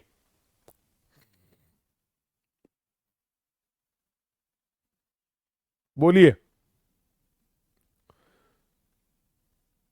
जैसे अभी आपने बोला, जैसे अभी आपने बोला कि सर किसी भी कंटूर मैप के लिए कंटूर इंटरवल को सेम रखना ठीक रहेगा, कंटूर इंटरवल को फिक्स रखना ठीक रहेगा। उसी तरीके से मैं अब आपको पूछ रहा हूं, contour interval was the horizontal distance between the to contour, और हॉरिजेंटल इक्विवेलेंस की बात करें, contour interval was the vertical distance between the to contour, और अगर हॉरिजेंटल इक्विवेलेंस की बात करें तो it is the horizontal distance between the to the contour. तो मेरा सवाल ये है, क्या हॉरिजेंटल इक्विवेलेंस को भी हम कंटूर इंटरवल की तरह सेम रखें या इसको भी वेरी करा सकते हैं? That is not in your control. Contour interval fix होगा कि नहीं होगा, इसका कंट्रोल तो आपके पास है। ये आप डिसाइड कर सकते हैं कि कंटूर इंटरवल कितना होगा, क्यों होगा, कैसे होगा। बट हॉरिजेंटल इक्विवेलेंस कितना होगा ये तुम्हारे हाथ में है ही नहीं। That is not in your control, that is not in your control. कैसे सर? तो सर ये किस बात पे डिपेंड करेगा? बेटा ये डिपेंड करेगा जिस चीज का आप सर्वे कर रहे हैं, जिस फीचर की आप बात कर रहे हैं, उसकी डिटेलिंग कैसे है, उस फीचर की डिटेल पे ये डिपेंड करेगा कि हॉरिजेंटल इक्विवेलेंस कितना होगा। Yes it can very, it can very. Sir हमें देखना है, हमें आपकी बातों पे बिल्कुल भी भरोसा नहीं है। सर हमें आपकी बातों पे बिल्कुल भी भरोसा नहीं है, हमें दिखाइए, हमें दिखाइए कि ये कैसे कैसे वेरी करता है। और देखिए किसने रोका। मान लो ये ग्राउंड है, मान लो ये ग्राउंड है, इसके ऊपर कोई अपना प्यारा सा पहाड़ है, ये लो, ये प्यारा प्यारा सा पहाड़ है, मान लिया। बोलो भाई, अब एक काम करो, तुमने बोला सर यहाँ पर जो कंटूर इंटरवल होगा वो 10 मीटर होगा। हमने कहा बहुत बढ़िया, हमने कहा बहुत बढ़िया। तो ये ग्राउंड है, इसको रेफरेंस मान लें, तो इसका एलिवेशन हो गया 0। जल्दी बोलो हाँ या ना। इसका रेफरेंस हमने मान लिया 0। इसके 10 मीटर पे सारे पॉइंट्स को आपने लोकेट कर लिया चारों तरफ पहाड़ के, तो ये 10 मीटर कंटूर हो गया। इसके बाद आपने 20 मीटर वाले सभी पॉइंट्स को लोकेट कर लिया। इस रेफरेंस से ऐसे पॉइंट्स जिनकी हाइट 20 मीटर थी उनको आपने लोकेट कर लिया। और सिमिलरली मेरे लाल, ऐसे ही आपने 30 मीटर वाले पॉइंट्स को भी लोकेट कर लिया। इस पूरे एग्जाम्पल में कंटूर इंटरवल कितना है? इस पूरे एग्जाम्पल में कंटूर इंटरवल कितना है? आंसर आएगा 10 मीटर। 0 से 10 वाले को कंपेयर कर लो 10, 10 से 20 वाले कंपेयर कर लो 10, 20 से 30 वाले कंपेयर कर लो 10। अब जगह इसका कंटूर मैप बनाओ। अब आओ जरा इसका कंटूर मैप बना के खेल के देखते हैं, अभी सारी चीजें क्लियर हो जाएंगी। चारों तरफ, पहाड़ के चारों तरफ वाले पॉइंट्स को जब आप ग्राउंड के पॉइंट को रिप्रेजेंट करोगे तो क्या मैं बोल सकता हूं this is the contour of 0 metre? बोलो हाँ। क्या ये 0 मीटर वाला कंटूर होगा? अरे जल्दी जल्दी बोलो हाँ। चलो, can I represent this contour? ये जो कंटूर हमें दिख रहा है, this is the contour of 10 metre. This is the contour of 10 metre. अरे बोलो हाँ। Similarly, can I represent this contour? क्या मैं इस कंटूर को रिप्रेजेंट कर सकता हूं? This is the contour of 20 metre. This is the contour of 20 metre. और सिमिलरली बेटा अगर मैं बात करूं, let's say this is the contour of 30 metre. This is going to be the contour map. This is going to be the contour map of this particular hill. ये इस हिल का एक कंटूर मैप मैंने आपके सामने बनाया। ये एक हिल का एक कंटूर मैप मैंने आपके सामने बनाया। तुम्हें लग रहा है क्या कि हर जगह दो कंटूर के बीच में हॉरिजेंटल डिस्टेंस जो है वो सेम है? ऐसा लग रहा है क्या? This is the horizontal equivalence. This is the horizontal equivalence. तुम्हें लग रहा है क्या कि इस पूरे कंटूर मैप में horizontal distance between the two successive contour is same?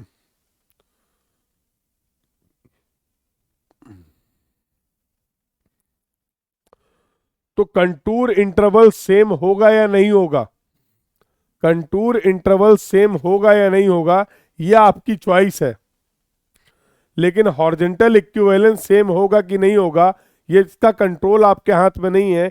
ये डिपेंड करेगा जिस चीज का आप सर्वे कर रहे हैं, जिस फीचर की आप डिटेल को लोकेट कर रहे हैं, उसकी कैरेक्टरिस्टिक्स क्या है। तो now I think these two terminology, अब तक हम लोगों ने बात कर ली बेटा 3 इंपॉर्टेंट टर्म, कंटूर क्या होते हैं, कंटूर इंटरवल क्या होता है, और हॉरिजेंटल इक्विवेलेंस क्या होता है, ये क्लियर कर लिया। अगर यहां तक की सभी बातें सभी को क्लियर है, please confirm in the chat box so that we can proceed further. तो फिर हम लोग आगे बातचीत कर लेते हैं। यहां तक की सभी बातें अगर सभी को क्लियर है, please confirm in the chat box.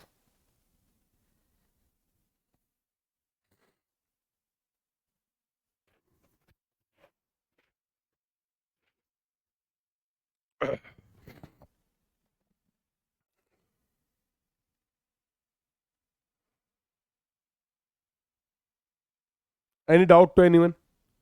यहां तक के डिस्कशन में अगर किसी को कोई डाउट है, कोई क्वेरी है, तो you can ask your doubt, you can ask your query. यहां तक के डिस्कशन में अगर किसी को कोई डाउट है, कोई क्वेरी है, तो you can ask your doubt, you can ask your query.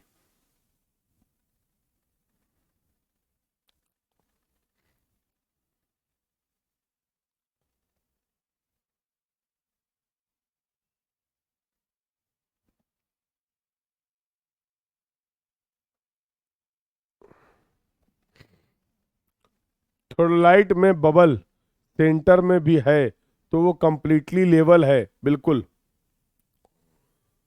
Theodolite में अगर बबल सेंटर पे आ गया आपका, दोनों एक्सिस दोनों एक्सिस एक्स एक्सिस और वाई एक्सिस के अबाउट अगर आपने लेवलिंग करी है, और दोनों एक्सिस के अबाउट अगर आपका बबल सेंटर में है, that means your instrument is levelled.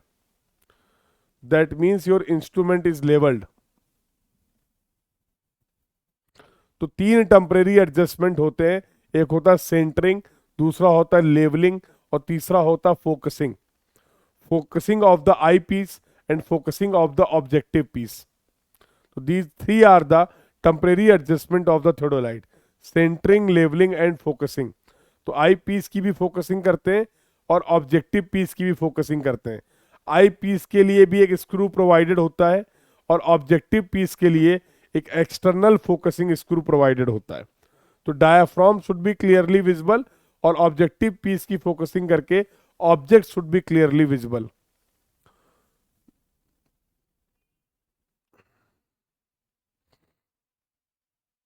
Clear है? Any other doubt? Any other doubt to anyone?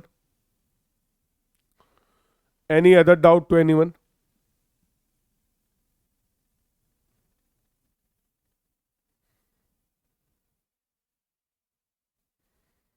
Any other doubt to anyone बेटा?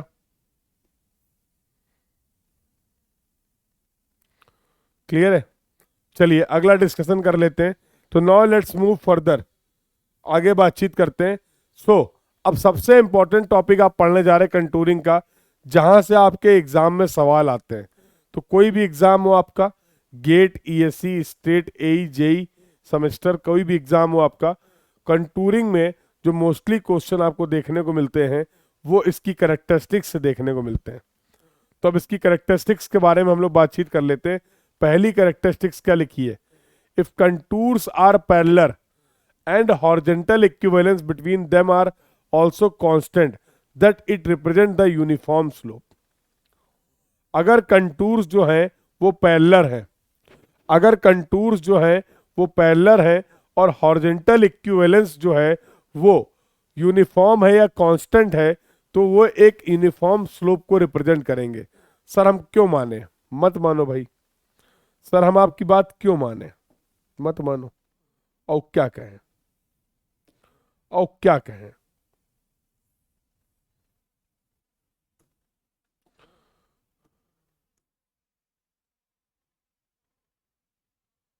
अब मानोगे? मानो कैसे नहीं? देखो, तो मान लो कोई एक ये फीचर है, मान लो कोई एक ये फीचर है, ये ग्राउंड हो गया तो जीरो ले लिया, और भी जरा दो तीन लाइनें रिप्रेजेंट कर देते हैं। अब जरा सही सही कर देता है, तुम्हारा इतना मन है तो। ये देखो, तो एक लाइन ये रिप्रेजेंट कर दी, मान लो 5 मीटर कंटूर की, अगली लाइन रिप्रेजेंट कर दी, अगली लाइन रिप्रेजेंट कर दी मान लो 10 मीटर कंटूर की, अगली लाइन रिप्रेजेंट कर दी मान लो 15 मीटर कंटूर की। अब तो मानोगे? ये लो, बोलो, बनाओ, खेलो, बनाओ इसका कंटूर मैप, बनाओ इसका कंटूर मैप, बनाओ इसका कंटूर मैप।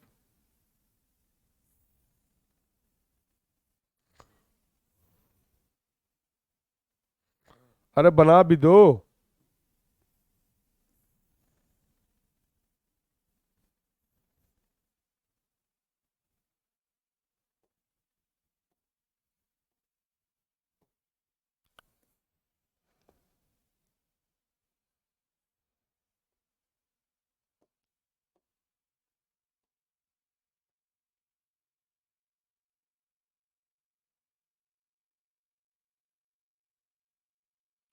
बनाओ इसका कंटूर मैप।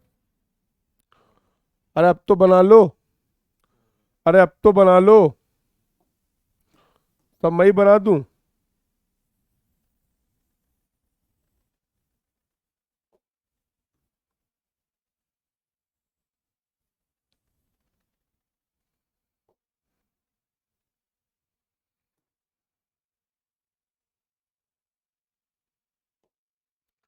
खुश तो बहुत हो गया आज तुम, खुश तो बहुत हो गया आज तुम।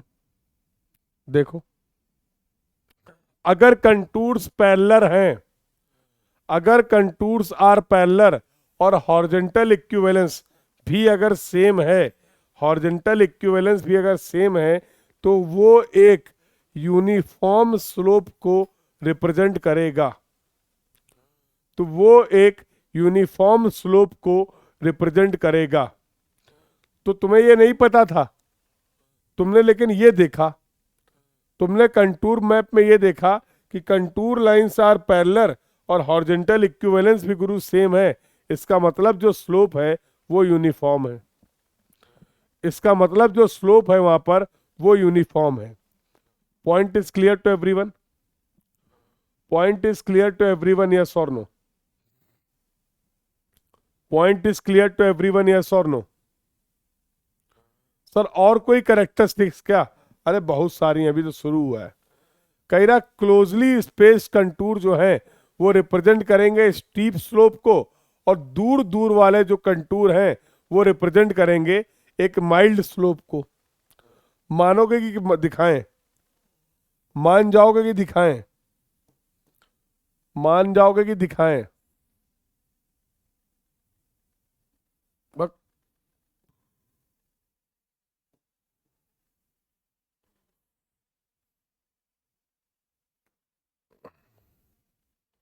मान जाओगे कि दिखाएं? तुम ना ही मानो, लो ना मानो।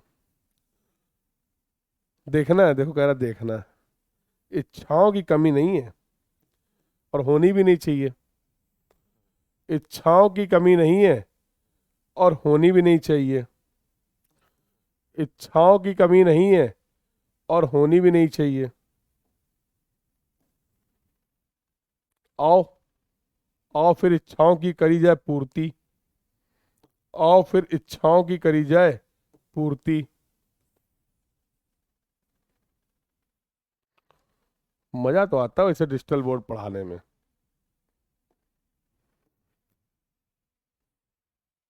अलग ही लेवल का फील है। सीख रहा हूं मैं वैसे भी।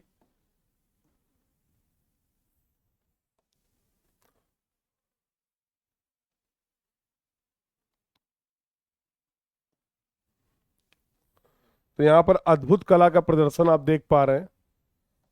हाँ, ये मेरे अब तक के करियर का सबसे अच्छा डायग्राम मैंने बनाया है। ये अब तक के करियर का सबसे अच्छा कंटूरिंग में डायग्राम बनाया मैंने, पता है?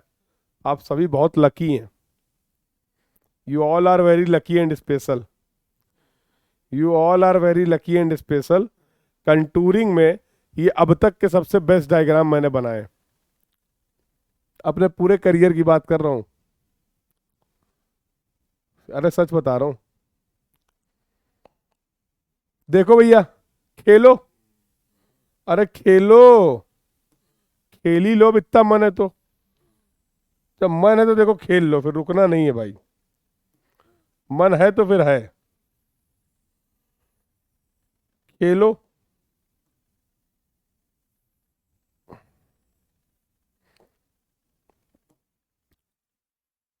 अरे नहीं, closely spaced contour, closely spaced contour, closely spaced contour एक स्टीप स्लोप को रिप्रेजेंट करेंगे, और दूर दूर वाले जो कंटूर हैं वो माइल्ड स्लोप को रिप्रेजेंट करेंगे। क्लोजली स्पेस्ड कंटूर वो एक स्टीप स्लोप को रिप्रेजेंट करेंगे, और जो दूर दूर डिस्टेंट कंटूर हैं वो रिप्रेजेंट करेंगे एक माइल्ड स्लोप को। अब तो मान जाओ, अब तो मान जाओ। मान गए? बोलो भाई।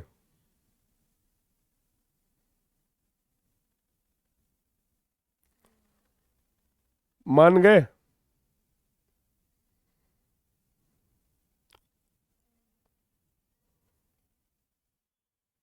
चलो फिर आगे देखो। सर और कुछ भी लिखा हुआ था, a contour line is a closed curve, they may close either on the map और outside on the map, it depends upon the topography. तो घूम फिर के लाइन क्या कर जाएगी, क्लोज कर जाएगी। अगला देखो, equally space contour represent the uniform slope and contours that are well apart represent the gentle slope. अभी तो बताया, वही बातें घुमा घुमा के लिखी हुई हैं, वही बातें घुमा घुमा के लिखी हुई हैं। अगला हो, a set of close contour with higher figure inside and lower figure outside indicate a hill, whereas in case of depression, lakes etc., lower figure are inside and higher figure are outside। अरे बहुत कठिन अंग्रेजी लिख दी यार, हिंदी में सुनो, इतनी कठिन हम खुद ही नहीं समझ पा रहे हैं। तो हिंदी में मतलब ये है कि जो क्लोज्ड कंटूर होंगे, अगर अंदर की तरफ उसकी वैल्यू ज्यादा है, बाहर की तरफ कंटूर की वैल्यू कम है, वो रिप्रेजेंट करेगा हिल को। अगर एक क्लोज कंटूर है, अगर एक क्लोज कंटूर है जिसमें अंदर की तरफ मूव करने पे वैल्यू डिक्रीज हो रही है, तो वो रिप्रेजेंट करेगा एक पॉन्ड या वैली को। सर हमें समझ ही में नहीं आया, हमें भी नहीं आया। लो देखो, तो मान लो ये एक हिल है, मान लो ये एक हिल है, और मान लो बेटा ये एक पॉन्ड है। अब ठीक है, तो ये दोनों ग्राउंड लेवल है, तो ये हो गया 0 ग्राउंड लेवल। चलो इसका एलिवेशन मान लेते 100, इसका भी एलिवेशन मान लिया 100। ग्राउंड के ऊपर जाओगे, ग्राउंड के ऊपर जाओगे तो एलिवेशन इंक्रीज करेगा। मान लो ये 110 हो गया और मान लो ये 120 हो गया। अब ठीक है, सिमिलरली अगर ये ग्राउंड आपका रेफरेंस है तो ये डिस्टेंस, ये एलिवेशन हो जाएगा मान लो 90, और इसके नीचे और आओगे तो ये एलिवेशन मान लो हो गया 80। अब ठीक है, अब जरा इन दोनों के लिए क्या बनाइए, कंटूर मैप बनाइए। इन दोनों के लिए कंटूर मैप बनाइए, ये लो, इन दोनों के लिए कंटूर मैप बनाइए। अभी बना देते हैं सर, रुकिए। इन दोनों के लिए जरा कंटूर मैप बनाइए, अभी बना देते हैं।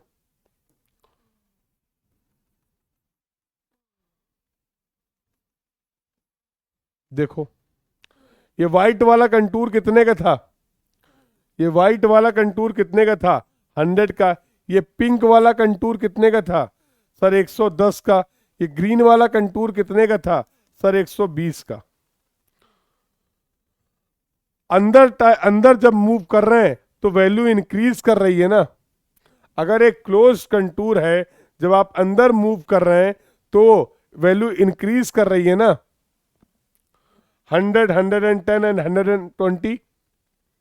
तो इट विल इंडिकेट द हिल, ये हिल को रिप्रेजेंट करेगा। आओ जरा यहां खेलें, आओ जरा यहां खेलें। तो ये कंटूर हो गया तुम्हारा फॉर एग्जांपल 100 का,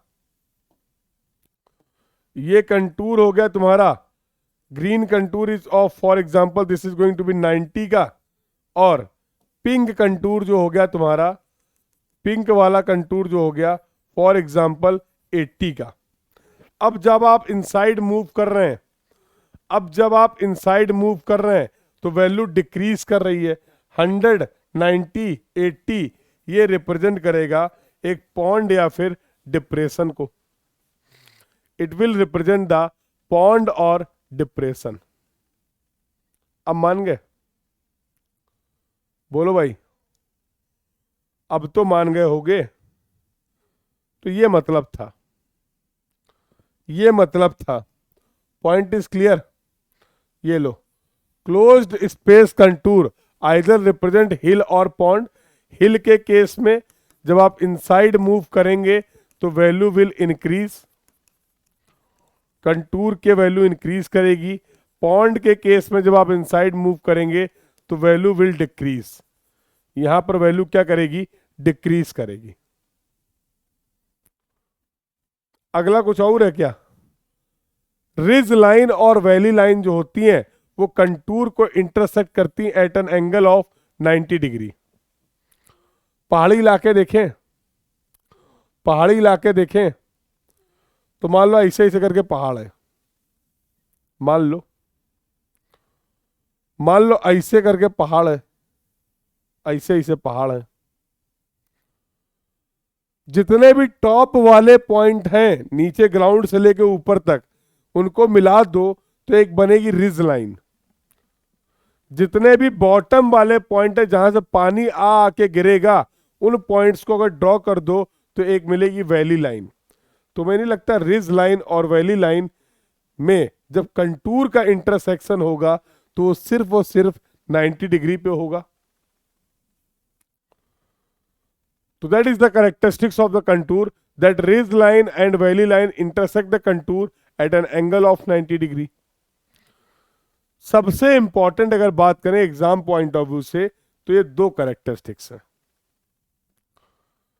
दो एग्जाम्पल है जो भी हम लोग डिस्कस करने जा रहे हैं। देखो, दो डिफरेंट डिफरेंट एलिवेशन के कंटूर एक दूसरे को ना कट कर सकते ना ज्वाइन हो सकते हैं। दो डिफरेंट डिफरेंट एलिवेशन के कंटूर, ध्यान से समझना, दो डिफरेंट डिफरेंट एलिवेशन के कंटूर ना तो आपस में कट करेंगे और ना ही ज्वाइन होंगे, ना तो कट करेंगे और ना ही ज्वाइन होंगे। सर समझ नहीं आया। देखो, फॉर एग्जाम्पल ये रेफरेंस है, फॉर एग्जाम्पल बेटा ये रेफरेंस है। मैंने बोला एक कंटूर है, ये मान लो 10 मीटर का है, और एक कंटूर मैंने और रिप्रेजेंट किया, ये भी कंटूर जो है वो 15 मीटर का है। ऐसा कैसे हो सकता है? एक कंटूर आप बोल लो 10 मीटर का है सेम रेफरेंस से, एक कंटूर आप बोल लो सेम रेफरेंस से 15 मीटर का है। ये दोनों अलग अलग एलिवेशन के कंटूर कट कैसे कर रहे हैं? ये दो अलग अलग एलिवेशन के कंटूर इंटरसेक्ट कैसे कर रहे हैं?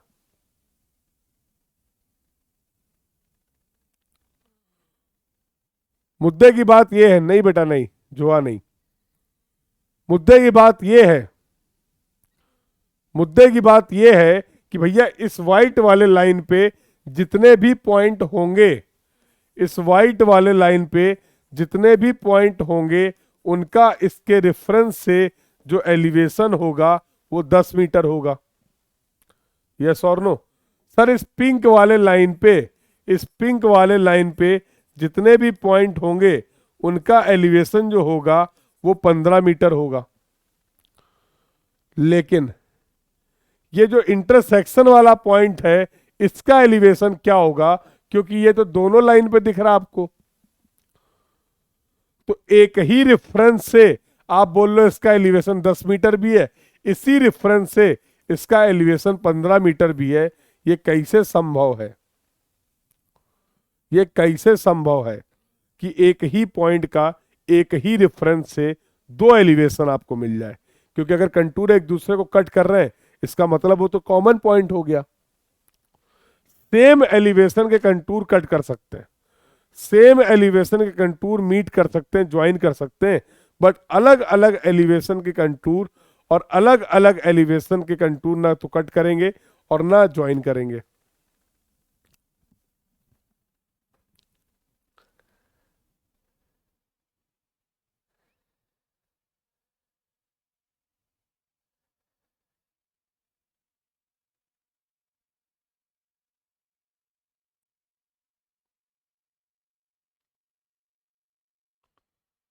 Are you getting this point बेटा? तो ये जो बात है वो है जनरली, ये जो बात है बेटा वो है जनरली, बट दो एक्सेप्शंस हैं, दो एक्सेप्शंस हैं जहां पर ये चीजें आपको देखने को नहीं मिलेंगी। दो एक्सेप्शंस हैं जहां पर कंटूर कट भी कर जाएंगे, अलग अलग एलिवेशन के कंटूर कट भी कर जाएंगे एक दूसरे को, या फिर अलग अलग एलिवेशन के कंटूर एक ही पॉइंट पे मिल भी जाएंगे। और वो दोनों ही एजम्पशंस आपके लिए बहुत इंपॉर्टेंट है, वो दोनों ही एजम्पशंस आपके लिए एग्जाम पॉइंट ऑफ व्यू से बहुत इंपॉर्टेंट है। पहला एजम्पशन है ओवर हैंगिंग क्लिफ। तो पहाड़ी इलाकों में देखा होगा, बहती हवा सा वाला गाना सुना है, देखना। तो ये देखो एक ओवर हैंगिंग क्लिफ दिखाई मैंने तुम्हें, this is the over hanging Cliff, this is the over hanging Cliff, this is the over hanging Cliff. दिख रहा है? अब अगर इसका तुम कंटूर बनाओगे अलग ही लेवल का गेम दिखेगा। देखो इसका अगर तुम कंटूर बनाओगे तो अलग ही लेवल का गेम दिखने वाला है। तो for example this is the over hanging Cliff. इसको ले लो 0, चलो ले लो। इसको ले लो 10, चलो ले लो। इसको ले लो 20, चलो ले लो। इसको ले लो 30, चलो ले लो। इसको ले लो 40, चलो ले लो। ये लो 40। जरा कंटूर मैप बनाओ, जरा कंटूर मैप बनाओ मेरे लाल। तो सर ये वाला जो कंटूर बनेगा वो 0 का होगा। वाइट वाला जो कंटूर बनेगा, वाइट वाला जो कंटूर बन रहा है सर, ये जो कंटूर आपको दिख रहा है वो 10 का होगा। येलो वाला जो कंटूर बनेगा, येलो वाला जो कंटूर बनेगा सर, ये होगा 20 का, ये होगा 20 का। पिंक वाला जो कंटूर है सर, ये होगा सर 30 का। पिंक वाला जो कंटूर है वो होगा 30 का। देखो खटाखट खटाखट कटिंग चल रही है।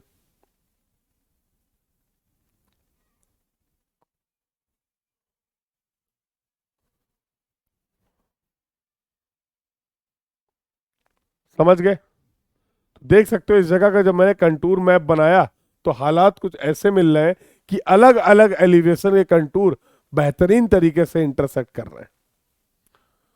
अलग अलग एलिवेशन के कंटूर बेधड़क होके क्या कर रहे हैं, इंटरसेक्शन कर रहे हैं। इसीलिए आपने बोला this is the exception, this is the exception. In the case of overhanging cliff, two contours having the different different elevation are going to cut each other.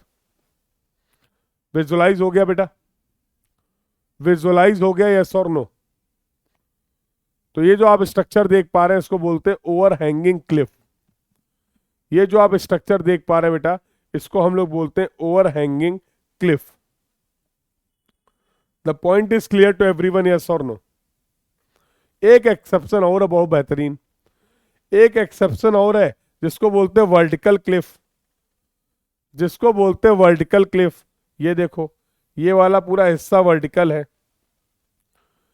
अब अगर इस वर्टिकल क्लिफ का भी कंटूर मैप बनाओगे तो खेल तुम्हें दिखेगा। देखो दिखाएं? अब चलो ये वर्टिकल क्लिफ बनाते हैं। ये लो, ये मान लो एक वर्टिकल क्लिफ है। वही वाली बातें हैं यार, 0, ये ले लो 10, और ये ले लो 20, और ये ले लो 30, ये ले लो 30, ये लो। जरा इसका कंटूर मैप बनाओ। तो कंटूर मैप जब बनाओगे तो ये मिलेगा तुम्हें 0। अगला ले लो, जब ये कंटूर मैप बनाओगे तो ये मिलेगा तुम्हें 10 का। अगला कंटूर मैप ले लो, अगला कंटूर ले लो, ये कंटूर तुमने रिप्रेजेंट किया 20 का।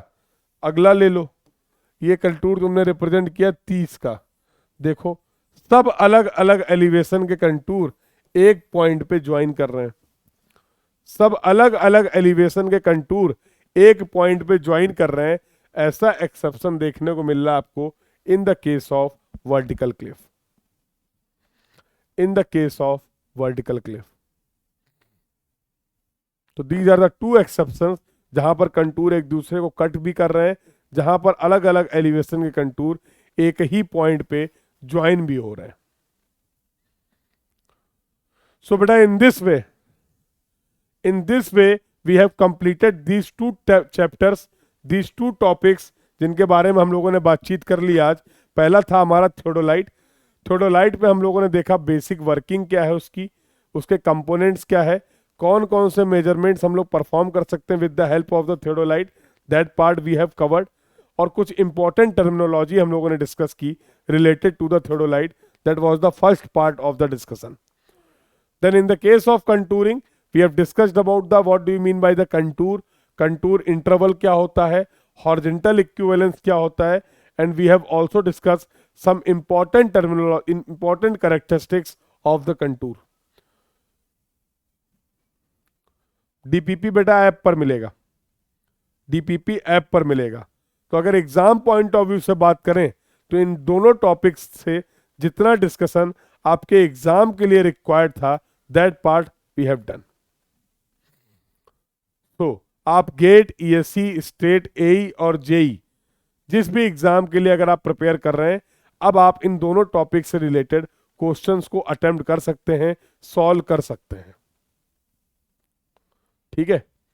सो ये आज हमारी क्लास का डिस्कशन था और आज के डिस्कशन को हम लोग यहीं पर रखेंगे, यहीं तक रखेंगे। मिलते हैं नेक्स्ट क्लास में फॉर द फर्दर डिस्कशन। तो एज सच बहुत ज़्यादा क्वेश्चन यहाँ से नहीं आए हुए हैं, आज के जो टॉपिक आपने कंप्लीट किए। सो अपने टाइम को यूटिलाइज करिए, जो प्रीवियस डीपीपी हैं उनको कंप्लीट करिए, जो प्रीवियस टॉपिक्स आपने कंप्लीट कर लिए हैं लेवलिंग तक के उनको रिवाइज करिए अच्छे से ज़्यादा रिवीजन और ज़्यादा से ज़्यादा प्रैक्टिस पे ध्यान दीजिए, बिकॉज अब एग्ज़ाम काफ़ी करीब है। ठीक है, तो इस समय तो रिवीजन, प्रैक्टिस और टेस्ट ये करना है तुम्हें। ठीक है, तो जो कुछ भी आपकी प्रिपरेशन है उसको टाइमली चेक करते रहिए, रिवाइज करते रहिए और ज़्यादा से ज़्यादा क्वेश्चंस लगाते रहिए। सो this was all about for this class. I hope you all have enjoyed the session. सभी लोगों ने इन सभी बातों को पढ़ा और समझा। ये आपको मिल जाएगा, ये पीडीएफ आपको मिल जाएगा ऐप पर, और ये जितने भी पॉइंट्स हैं, नोट्स हैं, इन सभी को आप एक्सेस कर सकते हैं। So this was all about for this class. मिलते हैं नेक्स्ट क्लास में tomorrow at 6:30 PM same time पे कल हम लोग मिलेंगे। तब तक के लिए bye bye. Thank you everyone, keep learning बेटा। Thank you.